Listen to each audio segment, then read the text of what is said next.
Welcome and thank you to everyone who has joined us for today's panel discussion. My name is Grace Okafor, and I'm the Strategic Events Coordinator at the Institute for Ecological Civilization, or EcoCiv, a US-based international nonprofit. EcoCiv, in partnership with the British charity Reboot the Future, are excited to be hosting the program and series Conversations for a Life Economy. This project builds on Reboot the Future's 2020 Imaginal Conversations, a series of private discussions that examine our current way of life and seek to reimagine more positive and mutually beneficial relationships with ourselves, the world, and the environment. This project aims to bridge the golden rule and the core values that support a life economy to important initiatives and actions that are helping to actually bring it to life. Today, we are joined by three incredible panelists. First, we have Liberty Denman. She's a science communicator with a Bachelor's of Science in Marine Biology and Coastal Ecology from the University of Plymouth. Her desire to understand and protect marine life stems from a childhood spent in, on, and around the ocean, intrigued by everything within it. This fascination carried her into her academic life, where she now hopes to use her passion for communicating science to drive the protection and restoration of marine ecosystems. Her particular interest in sharks has taken her all over the world, working in Bimini, South Africa, and Malta, among other places. Liberty believes helping people understand the importance of sharks and other species to ecosystems will help their protection as well as resurface our connection with nature. Next, we have Daniel Deng, who serves as Chief of Party for the Monitoring and Evaluation Support Project of the U.S. Agency for International Development in South Sudan, which is implemented by Management Systems International, a Tetra Tech company. Daniel's history with humanitarian development began in Africa, where he acted as the Catholic Relief Service's youngest project manager in the Democratic Republic of the Congo, designing and managing a national justice and peace project. Civil War in 1998 shortened his assignment, and CRS switched him to Zimbabwe, where he worked across the region organizing for debt cancellation and fair trade.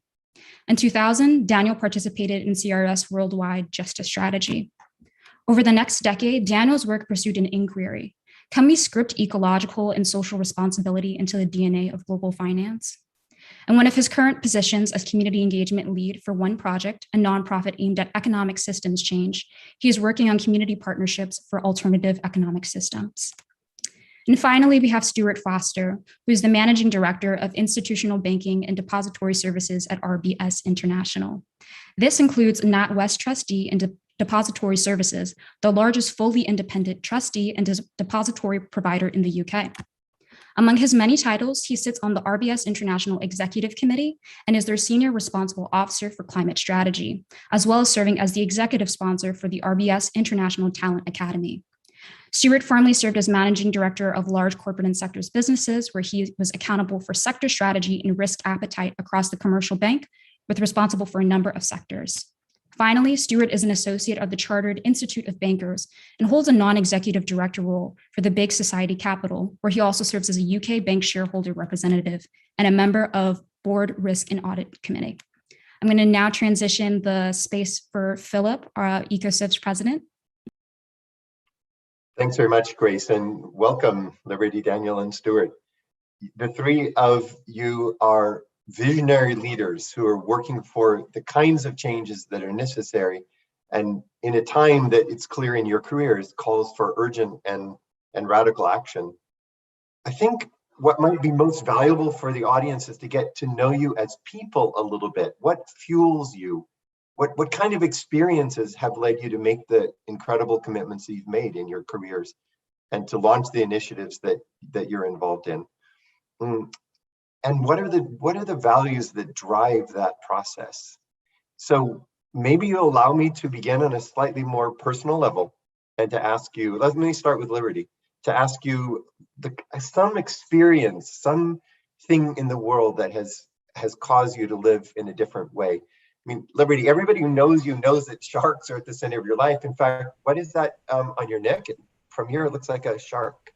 Yes, it is a hammerhead shark.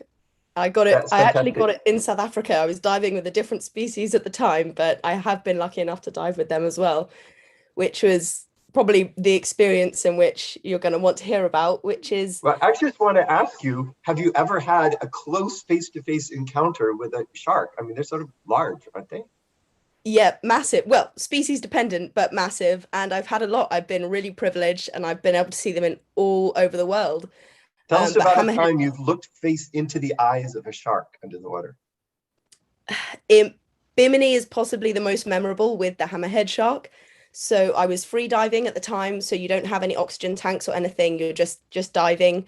And I couldn't actually equalize at the time. So I had to, I wasn't really thinking about the sharks, even though I knew I was surrounded by them. And I just dived down and I tried to just focus on my breathing. And as I looked around, this massive hammerhead was swimming towards me. She was about 3.5 meters.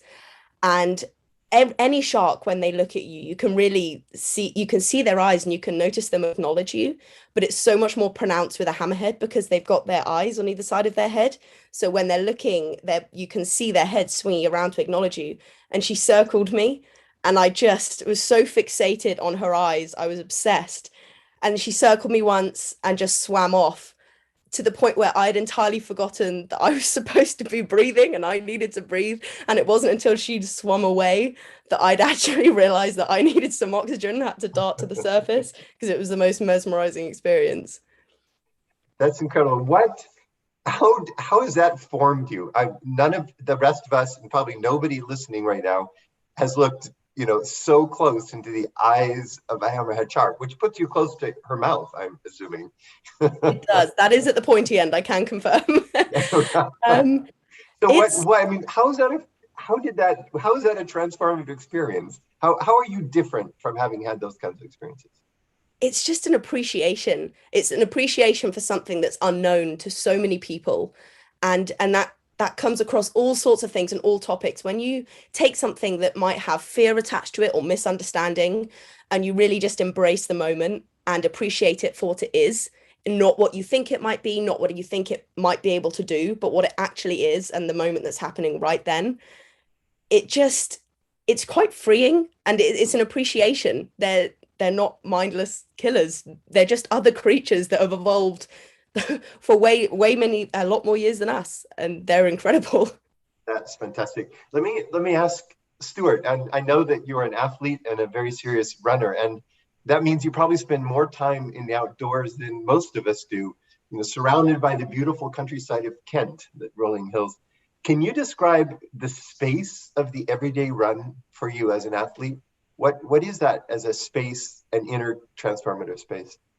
Well, thanks, Ben. I think athlete is probably too strong a word, but I like to keep fit and certainly enjoy the outside space. Running is massively important to my well-being, actually. So the love of the outdoors, I would say I'm at my calmest and most thoughtful when I'm outside enjoying a run in the countryside and embracing nature. We are very fortunate to live in a rural setting where there's woods and there's hills and there's deer and other animals, and you can get into a space of thoughtfulness where actually you can provide a level of calmness to the challenges that you face in your professional life, and you get a clarity that is not there when I'm sitting at my desk as I am now.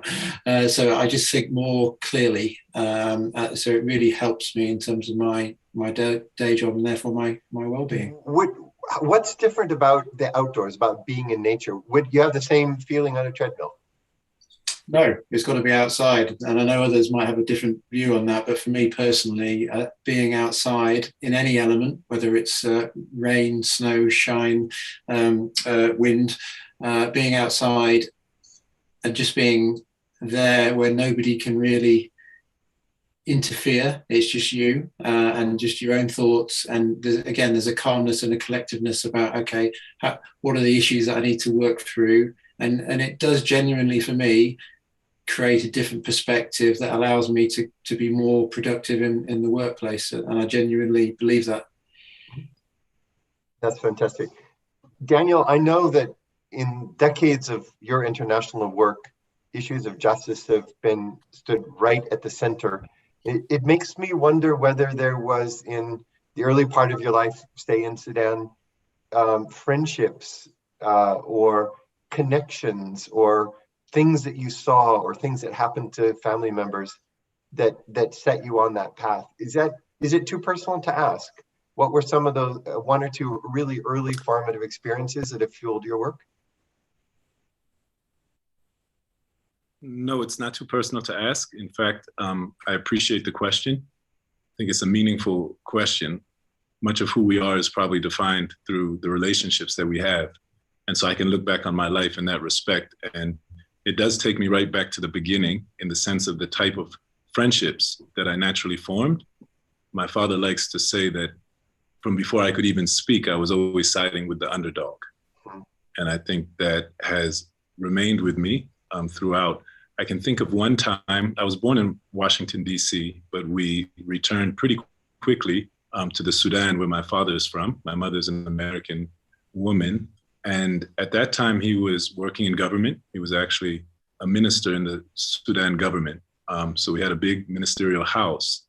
And on the side of the house was a tin shack, a one-room tin shack that was inhabited by someone who became an informal kind of caretaker of the house. And he had 11 children in that one-room shack. And his son's name was Adam, one of the sons. And he became my best friend. And, you know, we were together all of the time. And that's just been kind of a motif in my life. You know, I don't know if it's something that I consciously have sought out or it's something that I was just born with, but the idea of inequity doesn't sit well with me. And so I've always sought to bridge that in whatever way I can. And that's brought me also into my professional work. Mm-hmm. Mm-hmm. It also suggests a focus on that justice is not an impersonal principle, but it has to do with actual lived relationships. Has that molded your work with Catholic Relief Services and other organizations? Yeah. Can you talk a little bit about that? We've never talked about that before, actually. The role justice of that side of it, relationship the justice as side part of it. Justice. The justice side of it, if I still use this lens of relationships, I would say that Adam wasn't so much about justice. I wasn't even conscious at that time of those considerations. It was just natural for Adam and I to be friends. But in hindsight, you start seeing patterns in your life.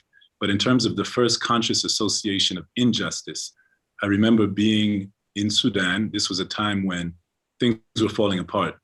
The war between the South started in 1983. It was a new chapter of an old war and an old conflict. And we happen to come from an area that is highly affected by that conflict on the border between the two countries.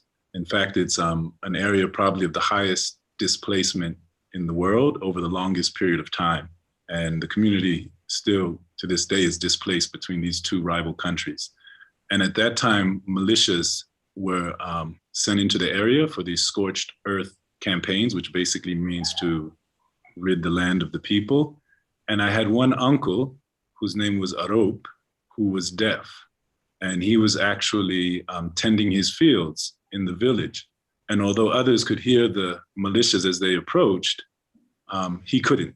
And so he didn't manage to take refuge, and they killed him in the field. And I remember the uncles talking about that. I was only maybe 5 years old, but that was singed into my consciousness as the first real case of injustice that motivated me to, at that time, it just made me feel something. Mm-hmm. And that feeling, I think, is what later motivated me to address injustice through my work. Mm-hmm. Yes, that's fantastic. Let's move to the values that drive your work. And again, Liberty, could I start with you? If you were trying to put words on the sorts of values that guide, what would how would you describe it? I would say listening and understanding. So I think for all of the things that, like, even you've just talked about, Daniel, with the injustice or lack of education or appreciation, all of it comes from a lack of understanding and desire to appreciate where the other person's coming from. And whatever that may be. And in the scientific community, it can be particularly painful to listen to something that, a particular scientist may have dedicated their whole life to, and then someone butchers it and you see an awful Facebook post about someone, completely misinterpreting it, going off on a total limb. And you think, hold on, that this was such a particularly important topic and it's just gone completely off the rails.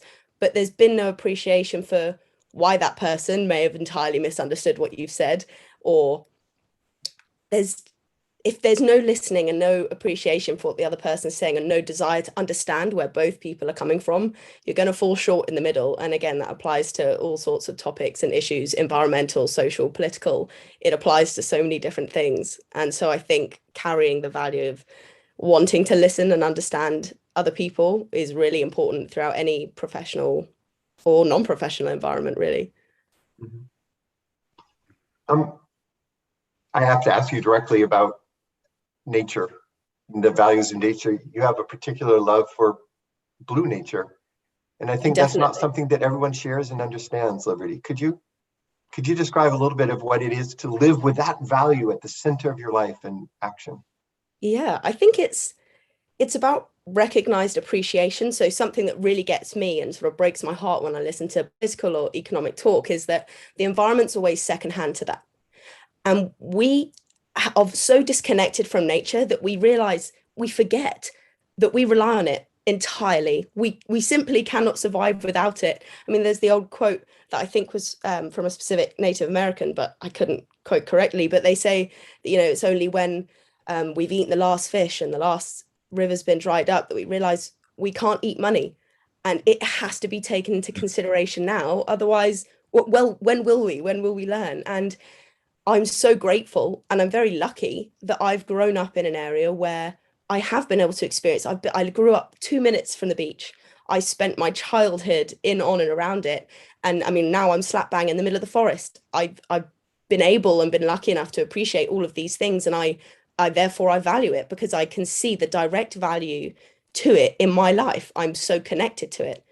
But I can understand how someone who has grown up, not near the sea or in the middle of a city or wherever that may be, that doesn't hold that direct value because they don't see it. You protect what you love, and you love what you see and what you experience. So if you haven't experienced that, you're not going to have that same level of appreciation. And I think we really need to acknowledge how important it is to us as people, as a species. That's beautifully put. With Daniel, we were talking about the role of relationships and values. And I wonder, Stuart, if you can think of a person or a situation or something that's influenced the values that underscore your work in leadership.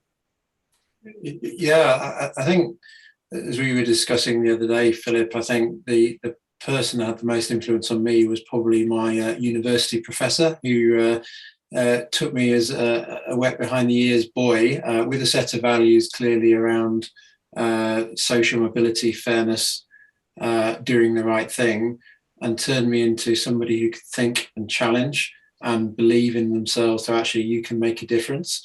And so that individual, Professor Pettigrew up at St Andrews, we all have people that influence us hugely, encouraged me to challenge and think hard about, okay, how do you really do the right thing, and what can you actually influence, whether it's in the world of academia or subsequently in the world of business.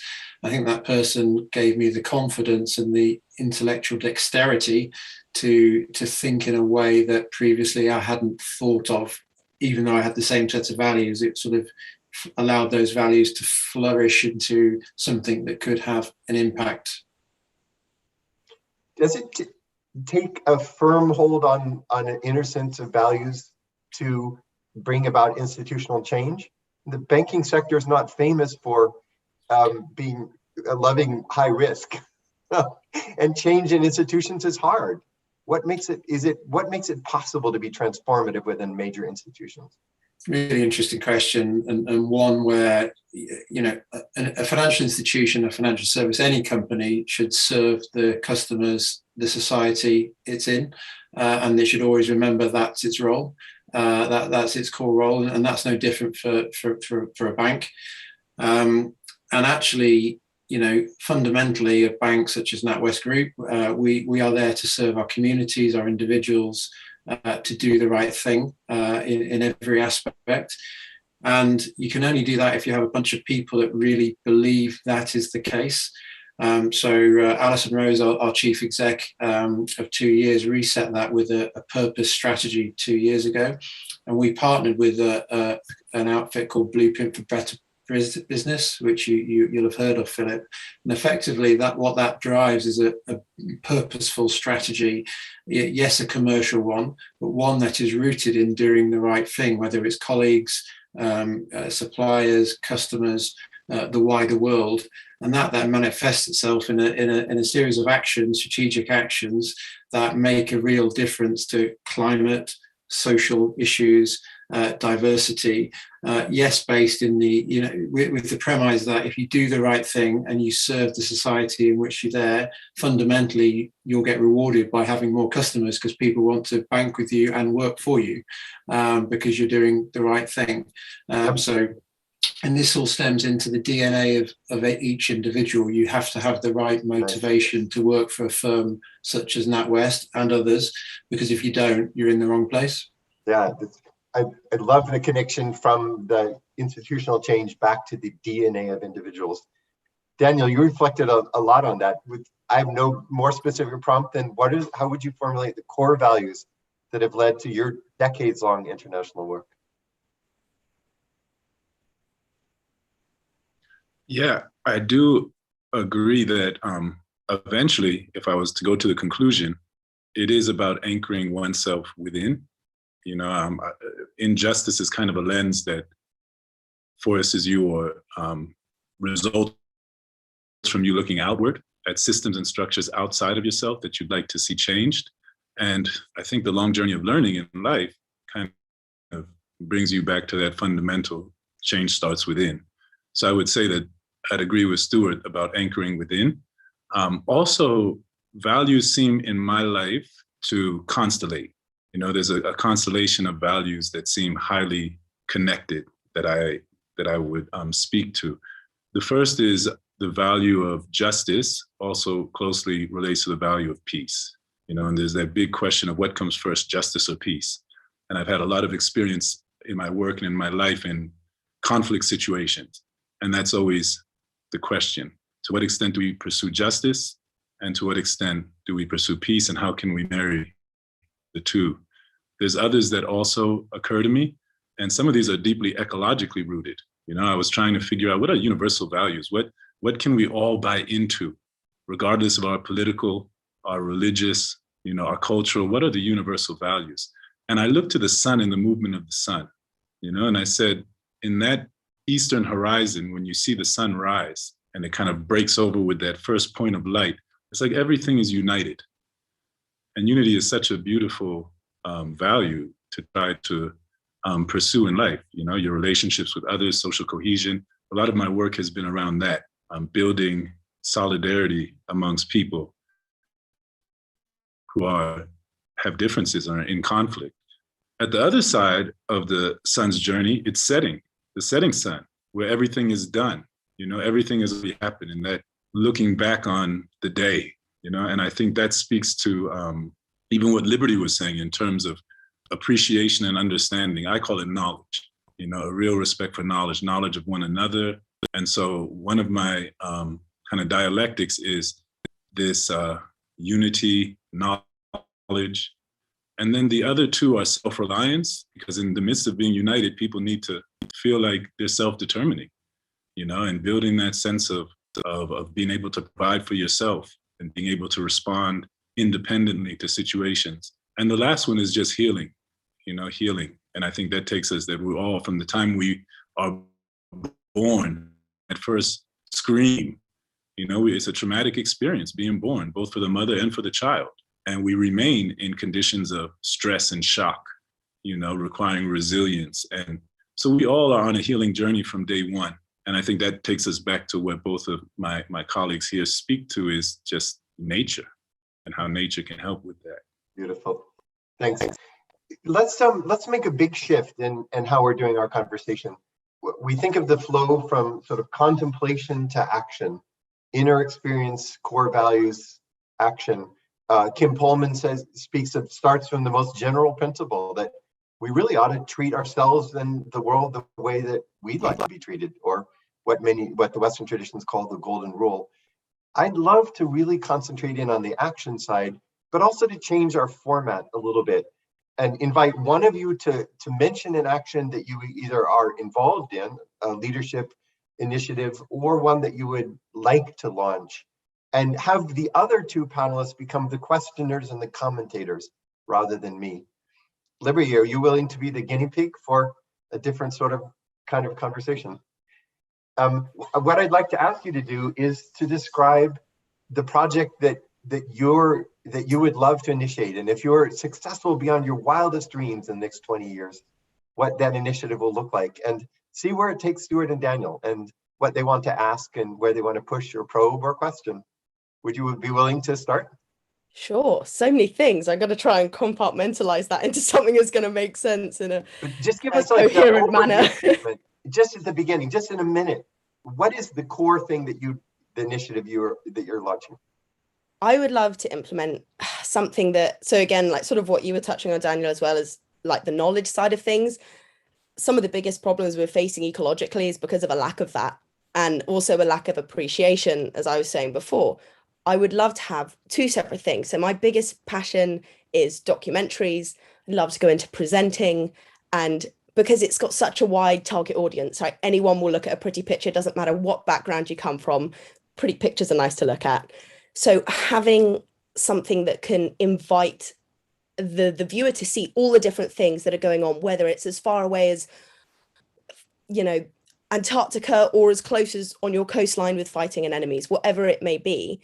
But then also having a facility whereby people from all different backgrounds, whether it be corporate, kids from schools, wherever it may be, where people can come and actually experience nature in any different way they want it to be. Could be passive, could be active, and just engage with it to help reconnect, because I really believe that reconnecting with nature is going to be the start of our solution in helping the planet and how we're going to progress as a species, hopefully with everything else in a cyclical manner. So I think that's two things. I'd want to basically create a hub, is what I'm saying, create a hub of information whereby you can see it from far away, or you can experience it in person from any background with any experience. And I think that would be such a powerful starting point to unite people. Again, like you were saying, we need to, differences need to be put aside for progression to actually be made. And I think that's an amazing shared experience in a positive way is a great way to actually do that. So I think, yeah, that's what I'd like, I think. Liberty, can I ask a question? I'm fascinated by everything you've said so far around sharks and the deep blue sea. But in terms of success, I mean, clearly we're facing a crisis of biodiversity in the blue oceans and as well as on land. And what you're describing there is obviously the important tool of education, which is super critical to everything to affect change. Is there a more dramatic action that needs to be had alongside in parallel to education to create the change that you want? Absolutely. So I feel like with education, it often implies you're talking to kids, which obviously is a great start. Kids are the future, but like you said, we need a lot of this change right now. And that comes in the form of adults. People, everyone comes from such different backgrounds. No one's going to be an expert in anything. And I think that education can very much be at the level of CEOs of massive corporates. I mean, something that actually, this is going a bit deeper here, but I've recently saw an interview with the CEO of Shell and another activist. And I have to say, it made me a little bit upset, because it seemed to me personally a bit like of a wasted opportunity. So I totally understand how painful it must be as an environmentalist to have to sit and have that conversation, because the CEO of Shell, as the CEO of many other corporates that are drivers of these problems, it's very painful to have that conversation and keep your cool. But she didn't let him speak, and she asked questions and then talked over him and then didn't want to share the stage. And while I said I really understand that and I empathize with that, it was a wasted opportunity. He's the CEO of Shell. He almost single-handedly has the tools and the ability to make huge change for biodiversity and ultimately us. And so asking questions and answering them without beating about the bush and being upfront. We do need change. We need it now. And it's going to have to happen on so many different levels. Political, absolutely. A little bit painful to watch for things like COP26. I know a lot of people are quite disappointed after that. But yeah, also taking it into the corporate world. A lot of environmentalists, again, understandably, don't want to push into that realm because they think, oh, it's, it's them and us. That's not how this works. If we want to actually move forwards and progress, we need to build bridges between those worlds. And like I said, that education needs to go to people of all fields. And it's not just going to be like a talking to a kids kind of thing. It can go across many different fields. I couldn't agree more. And in my world, in our institution, everyone's all the senior leaders are undertaking the Cambridge Sustainability Institute course degree, which is, not the banking, as well as the banking degree, obviously, but but actually a lot of focus and education and development is about completely non-banking aspects and how you wield the two together to create that change. You only really do it for education though, don't you? And again, having a set of leaders that believe and are motivated to create change is where you start. And if that can be replicated in the Shells and other institutions, you create an interesting interface. Yeah, definitely. That sounds really awesome as well, that's being something that's integrated. Can I jump in? Also just building on what I'm hearing, I think that question of the CEO and the activist and the dialogue that they were having and what that means in terms of, and I'm going to use the word transformation because we talked about values before.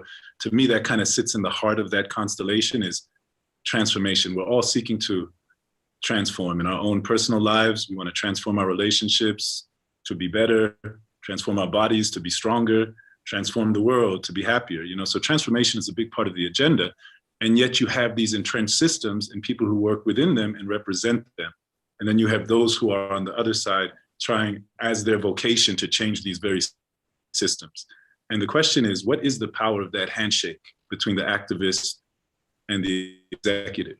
Is there really promise in that? Or are we wasting our time? Are people set in their ways? Or is it best that we just kind of rage against the machine? You know what I mean? Realizing that this is a zero-sum game. One is going to win, one is going to lose. Is that the future of activism? Or is that dialogue, that genuine listening, appreciating across lines and finding a meeting point? Is that the future of it? What is your opinion, either one of you? Perhaps I've been leading. You go ahead. I'll perhaps respond to that, Daniel. I think it's a great observation. I think two things for me. I think firstly, the severity and the global nature of the challenges that we all face will only be solved by partnership of different groups, of politicians, regulators, individuals, consumers, corporates, the only tech firms. The only way we're going to solve this is to work together across boundaries, and I think that is happening. I think in the corporate world and the financial institution world, I sense a real sea change in the last number of years where, yes, there'll be some firms that are greenwashing in inverted commas, but most are not. I think it's going into the heart of the way they do business, because most firms, and I certainly like to think that NatWest is leading by example here, but I think there's a spectrum, obviously, of where individual firms are on a journey, understand that without doing this, they will effectively not have a commercial future. In that, that you should be doing it for the right reasons. The inner motivation that we've talked about, and I think there's a number of great examples around that, whether that's Unilever or NatWest or other firms that genuinely believe. There'll be others, though, that will have the cold-headed, actually, you won't have a commercial future unless you do this correctly. And I truly believe that what you've seen in the last few years is a complete sea change in the way corporates and institutions are looking at ESG, environmental, social and governance issues more broadly, and are trying their hardest to work out how they embed that in their business models. That can only be a good thing. And the more if you ally that with people's motivations, inner motivations, more of those type of individuals in senior leadership positions in all corporates, you have the ability to change the system and put pressure on politicians. I'm curious, Liberty, what direction you were going to go with Daniel's question. I mean, I was going to say, first of all, I totally agree with Stuart in terms of that, you know, you have to have these partnerships. You're not going to get anywhere by banging on the glass from the other side. You have to be in the room to discuss it. And I think that's really important. I think for me, it's about asking those questions that mean you can't greenwash, because it does happen with most big corporates in quite a lot of ways in some form have done an element of greenwashing. It happens in the fast fashion industry. You know, anywhere you look, it's very easy to do because business on that scale is so difficult to change. And I think for me, it's about asking those questions that almost mean that can't happen. I mean, first, you know, in that instance, I'd have to ask, who's doing your environmental impact assessments? I'd love to know. That's got to be an in-house job.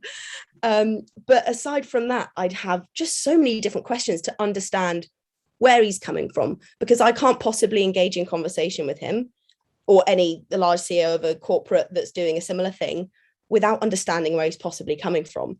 So I'd want to know, like, where do you see the future of, in this case, Shell, in 5 and 10 years? Do you actually see you moving away entirely from fossil fuels? It's a finite resource, right? Where are you going to go after this? There's only so much room you've got. You know, where do you think the room for improvement is, and how on earth you've got all these people, you know, all these different activist groups and pressure to do the right thing and move in a more sustainable way, but how are you actually going to do that? There's no point in just saying, oh, you know, we'd love to do this, it's great, blah, blah, blah. What are you actually going to do? Where are you going to start within your business? Doesn't matter how small it is. Where are you going to start to actually implement that change? And I think I'd also love to know do you appreciate and acknowledge how much power you have personally to impact the environment and ultimately us? Do you appreciate how much control you have over the natural world with the decision you may or may not make? And how do you think you can move forwards with that, knowing that if you really acknowledge that, how can you move forwards to better yourself and your company and ultimately the planet? Because if he doesn't, for Stuart to talk about the things that he and his colleagues are doing. But before we leave Liberty, I want to do something I have never done before, to ask Stuart and Daniel for one piece of advice you might give this emerging leader as she heads into a career of making documentaries, presumably focused on sharks and similar species, and to launch educational programs that are transformative. What is one, if you just had a sentence or two to say, a word that you've learned from your experience that will make her more successful in this project, what would you say? I think Liberty needs any advice, but the partnership. Yeah, I think that she's completely correct. I think listening to all stakeholders and partnership and wielding that together to create a clear plan of action would be my piece of advice. I think we all need to do that. I think mine would be first of all to just appreciate this notion of asking powerful questions as the kind of modus operandi in engaging with across these lines and trying to bring people to a common vision that could support such coalition building, right? And I would say I don't have a piece of advice, but I do have an appeal that she would hold a certain question in mind and come back to me at a certain point and tell me what she's found out or learned. And the question is, if our vision is the integrity of the environment and nature and our connection to it, does your vision of that learning space, that kind of, I almost imagine as you're talking, a living learning environment where we can have kind of this immersive multimedia experience that will just open our minds to what's possible, right, in terms of renewing our relationship with nature. Do you see it from a consciousness standpoint, where there's natural reserves that are untouched and we have our kind of mechanical cities where we live and we just make sure that we, chop up space so that both exist?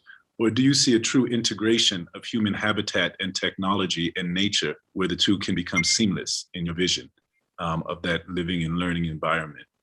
That would be my appeal to you, is hold that question in mind and get back to me. That's an awesome question. And I want to broadcast this conversation when it happens in 10 years. Stuart, can you take just a few minutes to describe, say, one initiative that you and your colleagues are involved in that you think has the ability to be transformative to be scaled by other institutions and to serve as a model for the crucial role of finance in the transition to a sustainable life economy? Yeah, I think, whilst COP26, you're right, Liberty, sort of fell short in many areas. I think the one positive area that did come out was Mark Carney and others describing how private finance, if used correctly, can be quite a lever for change, and probably in a faster way than maybe, dare I say, governments and regulators. And the reason I think is two or three key reasons. Firstly, a financial institution serves its society, so there's the education aspect of we are there to address concerns and to provide a plan of actions for individuals and small companies to do the right thing in terms of a transition. That this is quite complicated. If you're sitting there as a hairdresser, as an agricultural firm, people haven't got the time, or they want to do the right thing, but they're not sure how to. So the role of a financial institution to advise, support, then provide the ideas of how is really important. More bluntly, financial firms or asset managers more broadly can direct capital and liquidity to those entities that doing the right thing and take it away from those that don't. And it's a fairly blunt lever, and within that there's a complex grey area of supporting firms that are doing the right thing and have a clear transition plan. That's really, really important. And again, to my first point, a really crucial element of a financial institution to support people to do the right thing. But ultimately, we can direct capital away from those areas that are not. And again, NatWest has been a front runner in doing that in some of the more heavily laden fossil fuel areas. And then finally, we can set ambitious targets of our own, right? So Alison Rose, our chief exec, has effectively said our Scope 3 emissions will be halved by 2030. So that's effectively saying we will be a commercial outfit and lend more money, but we will do it in the right way whilst cutting our carbon emissions to our clients' carbon emissions by half in 10 years. And obviously, to your point, Liberty, this is all externally assured and ensure there's no aspect of greenwashing at all. But these are going to be difficult decisions that will then generate innovation, partnerships, solutions to try and help companies do the right thing and encourage us to lend capital to those companies that are doing the right thing. So I think there's a very bold vision. We don't have all the answers. We need to work with partners to get the answers to allow us to fulfill those objectives. But Alison has set the bold vision that I hope others will follow. Fantastic. Let me see where Daniel and Liberty want to take that with questions or comments. I'll ask Stuart a question that I'm just fascinated by, and I would ask him to kindly, in answering, remove the hat of where he's presently situated, but maintain all that knowledge in his head, and in his body and the experiences when he answers the question. If we're looking for kind of transformational coalitions, and let's call it around new development paradigms, new ways of developing our natural resources, our living environments, our industries. Do you see the greater potential coming from the formal finance sector the banking sector that you're most familiar with? Or do you see the introduction of blockchain and decentralized finance and that whole world, which is starting to grow and we don't know much about it, but obviously seems like it's not going anywhere and it's only getting bigger? How do you see, one, the comparative advantages of these two types of finance to fuel transformation? And also, can they come together and operate together based on your perspective?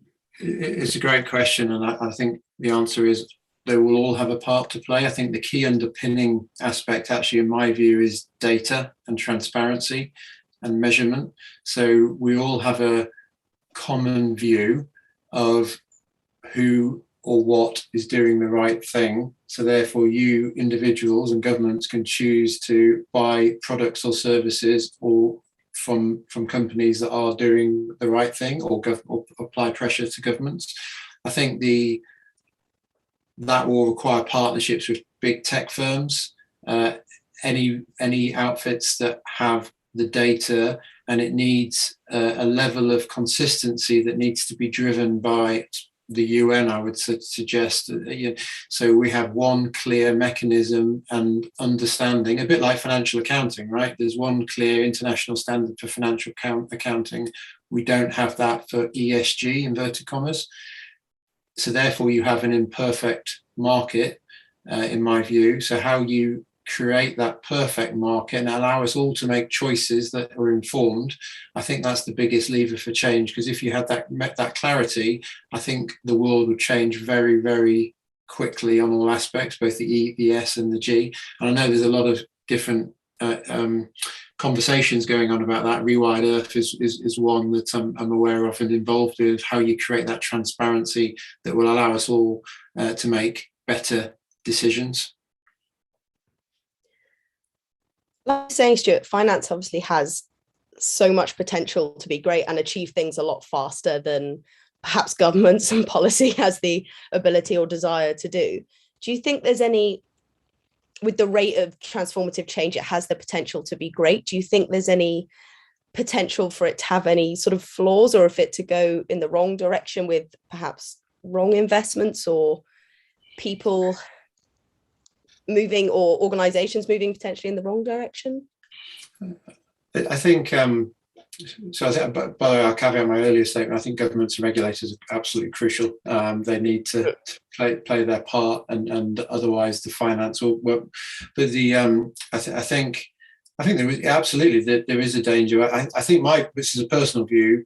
I don't want companies to be put off doing the right thing or trying to do the right thing by being almost a fear factor of, I could start to feel it coming, of certain institutions worried about, are they ESG, where they're at the start of a journey of actually trying to do the right thing, and maybe they've not got the right data that underpins it, and in 2 years' time, with the benefit of hindsight, they look bad, where actually they've tried to do the right thing. So I think there's a balance to be struck in the system to encourage the right behaviours, knowing that collectively we might not have the whole answer, and we're all learning as we go along. But my personal view is, we should encourage those behaviours and innovations and thought processes, because that's the way you'll affect change. Because if everyone's too scared to make an act, then we're not going to get anywhere. If we're trying to get 100% perfection, we could be here having this conversation in 20 years' time, rather than learning as we try. Totally agree. Let me ask a question. What's the biggest risk that you and other innovators in the financial sector face? What keeps you awake at night? The potential transformative power of what you and your colleagues are engaged in is so obvious. What worries you? There's exposure. This is not a simple task in any way. No, I think, to be honest, the opportunity is enormous for every, to do the right thing, to effect real change, to be commercially successful. Actually, if you really mean it, I think that will come with it in parallel. I think that the challenge is, to me, is data, and ensuring we have a common data set to make clear decisions with. We're getting, we're working really hard on that, and working with partners to ensure that we have a clear set of data that we can make decisions with, and others can make decisions with. I think it's a much broader discussion for society globally of how you get that common set of data to allow people to make informed decisions, because it is complicated for individuals to make decisions. I'd like to, as we get into the closing period of the show, invite Daniel to share something of the various concrete work you're involved in multiple sectors and countries. Is there a dream project, something that if you were able to bring it about while you're still able to be active and strong, that would feel like it was an enduring contribution? What would you single out of all your work, this sort of dream project? Is that, it may be too personal, but that's the question I want to ask. First, I'd answer picking up on where Stuart left off in terms of data and the importance of data. And I would definitely concur with that and say, in addition, the metrics that we use to make sense of the data is important. Data can lead to different conclusions based on the analytics, right? And what that means is, what do we value? Because that's what we'll measure. And in terms of that, my work has been really focused on changing the metrics that we use to measure development success, from, say, the GDP model, literally where you could be destroying the environment, turning it into money and putting it in the hands of one person. And the GDP would say, you did a damn good job, excuse my language, you did, congratulations, you are the best economic performer out there. So we've inverted that, and we look more at resilience as the metric. And the interesting thing about resilience, okay, it's jargon on the one hand, but if you really unpack it, what is it doing? It's forcing us to look within and looking at those internal capacities for whatever the self is that we're talking about. If it's Liberty, if it's Stuart, it's Daniel, these are the internal capacities that allow us to cope with shock. But you can also look at it at the level of a village. You can look at it at the level of a city. You can look at it at the level of a country, a system, an institution. It internalizes the view to the capacities that have to be strengthened.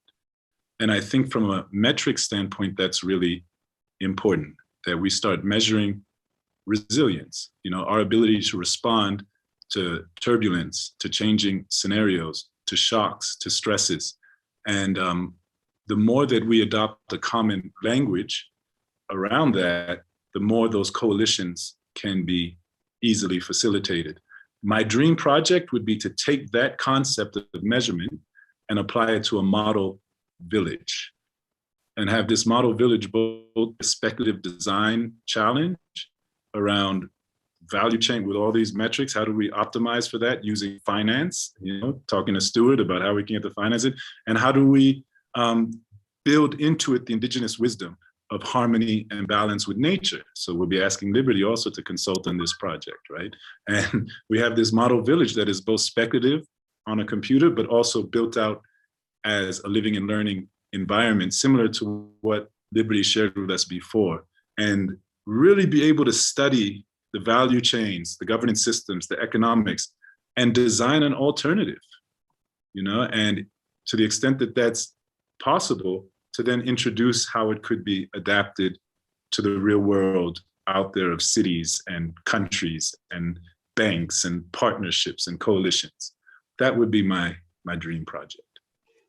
I'd love to just turn right to Liberty and then Stuart to say, what is something that moves you or draws you about what Daniel's describing? What's something that's transformative that you would love to see scaled and made fundamental?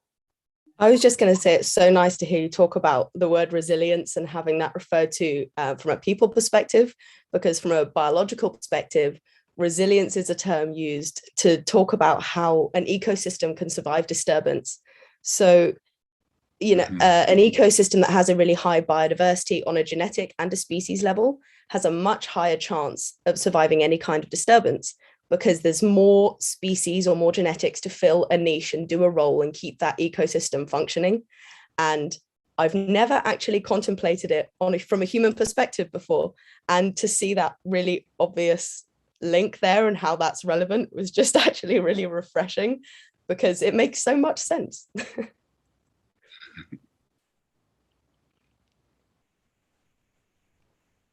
Philip, I'll add to that. I think transformative change, I'll be quite grandiose. I want to be part of a movement that creates genuine system change, and I know this is going to be difficult and it's going to take a long time, but it feels like momentum is building. Needs to build quicker, needs to be faster. But I think being part of an institution that's at the forefront of genuine change and create a movement that will just snowball, I think will be highly rewarding. So it does feel like we have an opportunity, but we need to deliver on it, both as an institution, but as a society. I know what question is, it feels like the right question to ask at this discussion of values for a life economy. All three of you are change makers. You want your work to have the sort of long-term impact that leads to a society that's just, that's sustainable, what we call an ecologically based civilization. If you had to single out one principle that leads to change, one thing that, whether by inspiring or teaching or whatever framework you want to give it, what's that one principle? Daniel Liberty Stuart. What's a principle that you would say, I hope others who seek to bring about change can apply this principle because it's key to our success? I think it would be the principle of deep, courageous listening.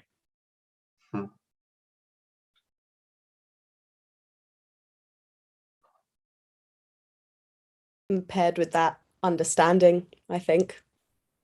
Between those two, you can't necessarily, one without the other might not work so well, but those two things paired together, a lot of potential there.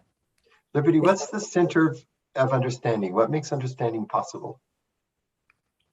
Deep listening. Touché. And actually building on that, I would say doing the right thing. And that effectively means listening and understanding from a variety of stakeholders that will inform your actions. So actually the same answer. Mm-hmm. This has been one of the most inspiring of the discussions that we've been involved in over the last months with Reboot the Future and Kim Pullman. Your activism, your knowledge, your ability to listen and understand each other's work, even though it's vastly different, is a model of the things that you said. You modeled in your actions what you've asked us to pursue in ours. And I found it a deep learning experience as well as immensely inspiring. Thank you, Liberty. Thank you, Stuart. Thank you, Daniel, for taking the time to join us. And with that, let me please hand off to our leader, Grace Okafor. Thank you. Thank you so much to our panelists and to all the attendees watching globally. It's our hope that you all will continue in this journey of reflective conversations and that the insights of these programs inspire you to take action towards a just and sustainable future. We encourage you to follow this project by signing up to both the EcoCiv and Reboot the Future mailing lists found on our websites, as well as our organization's social medias for updates on our next event. Thank you so much to Liberty, Daniel, and Stuart for such an amazing conversation and a great way to close out 2021. Thank you all for tuning in again. Have a great day.